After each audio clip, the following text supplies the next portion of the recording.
About 10 years ago, when I decided to pursue one of my cycling dreams of owning a Bianchi Performance steel frame, I had no idea that I would be igniting a renaissance of my cycling passion.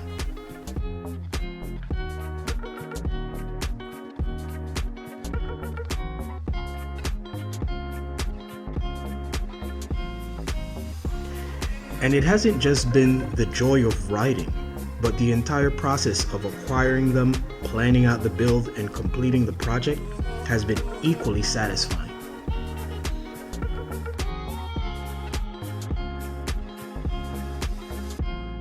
Hey, what's up everybody? Welcome back to the channel. In today's video, I'm going to talk about how to buy a steel frame.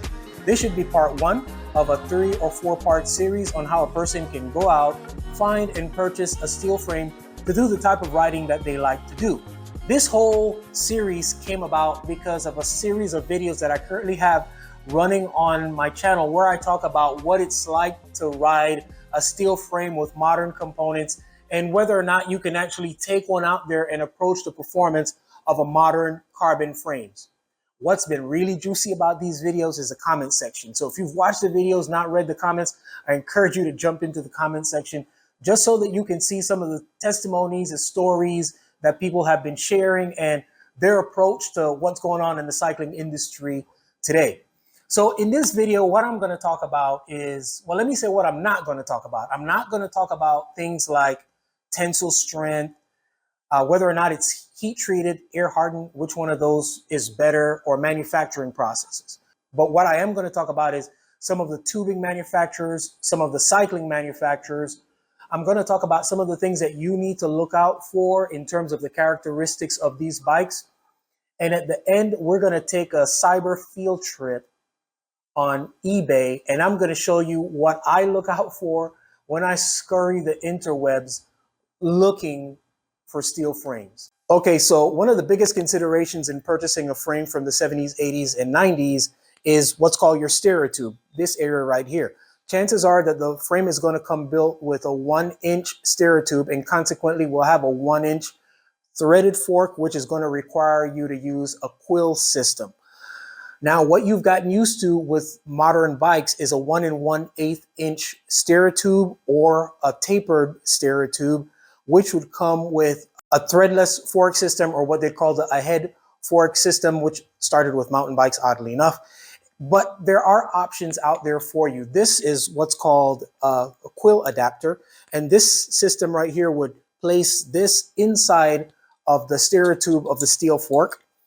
This is a 1 1/8 inch diameter clamp area, which would allow you to then use a modern stem so that you could then use a modern cockpit on your steel frame to be able to stiffen up the ride a little bit or open up more options for you in terms of cockpit equipment.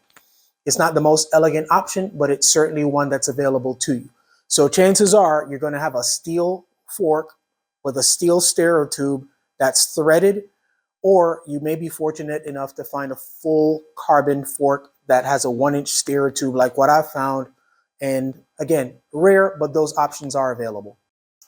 Now, when it comes to performance bikes from the late 80s and into the 90s, tire clearance is a major consideration.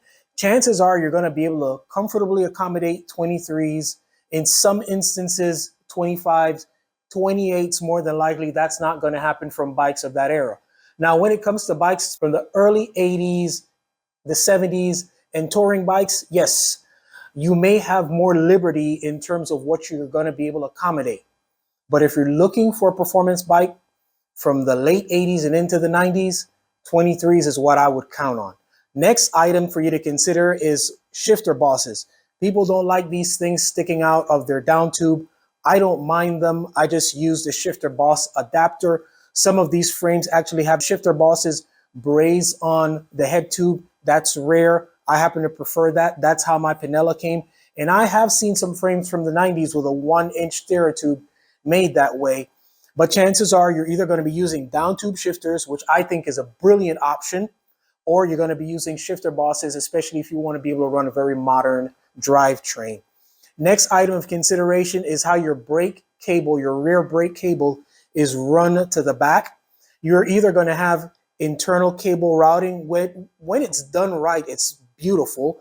Or you're going to have the external cable guides, just like on many frames today.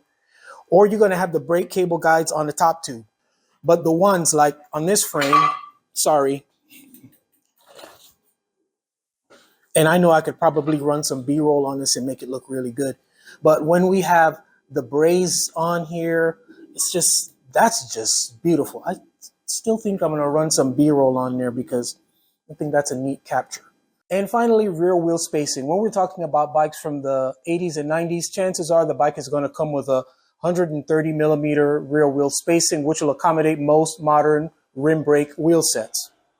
In some instances, you're going to find bikes that are 126 millimeter, especially when we start dipping into the 70s, maybe early 80s.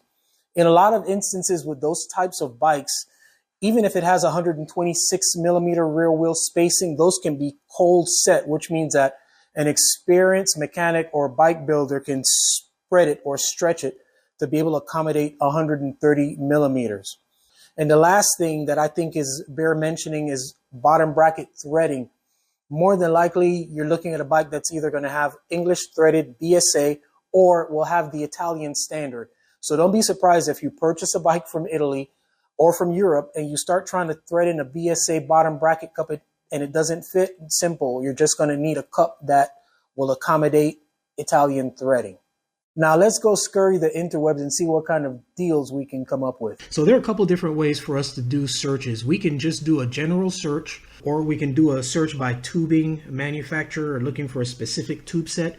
We can also do a search by bike brand or specific brand model. And what I'll do is I'll start out by just showing how I do a general search. So in eBay's homepage, I go to sporting goods, bikes, and then I'm going to add a couple filters on here. First, let's start by adding the material. We're looking for steel, so we need steel, okay? And then bike type. I want road bikes. So we got road bike, and we've got about 1,200 hits. So we can just start scrolling down here, and you have an opportunity to see some of the frames that are available. If you're not familiar with this process, you're not comfortable with the whole idea of shopping for a vintage steel frame from the 70s, 80s, and 90s, it's probably a good idea to get familiar with some of the forums that offer great information. For example, bikeforums.net, there are a number of threads on steel frames, tubing manufacturers, types, what to look out for, what are the good high quality riding frames and builders. It's amazing resource. Weightweenies.com, and also Facebook. Some of the Facebook groups like Steel is Real, Neo Retro, all of those places are really good places for you to kind of like go spend a little bit of time learning about some of the different frames. This is a Le Mans. This is what they call I call it a spine bike, and it's a bike where the head tube, down tube, and chainstay is made out of steel, and then the rest of the bike is made out of carbon fiber. Very interesting. All right, so let's look at some of the things that I had pulled up.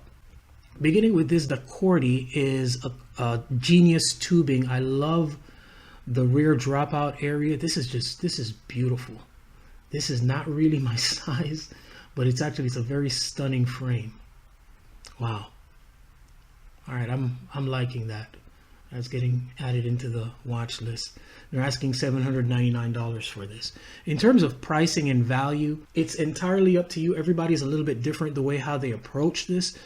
I look at between $1,000 and $1,500 all in, including if I needed to paint the frame. That's kind of like my limit for these types of frames, which means that if I knew that I had to paint the frame, I wouldn't want to spend more than $300 and $350, because then I've got to spend $700 to $1,000 getting the frame painted. And also have to take into consideration that I have to do any repairs or anything like that as well. This is a Choch SLX. They make beautiful frames, and this is a frame from the early 80s or the 70s because it has the brake guides on the top tube, but it's a very nice frame, especially at this price point of $199. This is a frame that I'd be asking questions about. Then we have this vintage Pinarello. This is a Treviso. Again, from the early 80s, probably 82, 83. And they're asking $698 for this. If you're into this vintage, that's not a bad deal, not at all. Pinarellos from that era are known to have crappy paint jobs, and their decals always seem to flake. Keep this in mind. This is one of those frames with 126 millimeter rear spacing. So you've got to take that into consideration. It obviously has a 1-inch threaded fork. All right, here's an Eddie Merckx Team Motorola replica, kind of very sought after. $1,400 for this. It's more than likely a Columbus SL. Very nice. The paint looks okay. You'd want to go over this in greater detail. And again, ask a whole bunch of questions and get as much information from this as you possibly can, okay? Then we have a Bianchi Mega Set, which is the exact same frame that I have. Looks like the same size as well. They're asking $999 for this, and the paint job looks to be in good condition, meaning it shows its age, it doesn't look abused, and it doesn't look like you'd need to rush off and have this frame repainted. So considering how this bike rides, the rarity of them and how sought after they are, I would actually consider this to be a good-ish deal. And it's not just because I'm partial to Bianchi. One note on Bianchi performance frames from Reparto Course department: whenever you see a Bianchi steel frame and it has the Bianchi logo engraved on the non-drive side, bottom bracket, upper shell, that means that it was actually made by Reparto Course, and that's a good way to tell the quality of the frame. Then we have this De Rosa SLX. What are they asking for this? $1,300. Not a bad frame. Condition looks okay. Okay, kind of details do they have? On some of these, they don't tell you a whole lot of information, and you end up asking a whole bunch of questions, which is cool. This is a smaller frame. Rear spacing is 128. Okay, I didn't know that they had. That's an in-betweener. All right, and then we have this Somic. You may have never heard of Somic, but Somic makes extraordinary frames. The detail on this bike is just amazing. The seat cluster, this has horizontal dropouts. This is just a really, really beautiful frame. For $1,300, if you were to give me a choice between this and the De Rosa that we just looked at, I'm on the Somic 100%.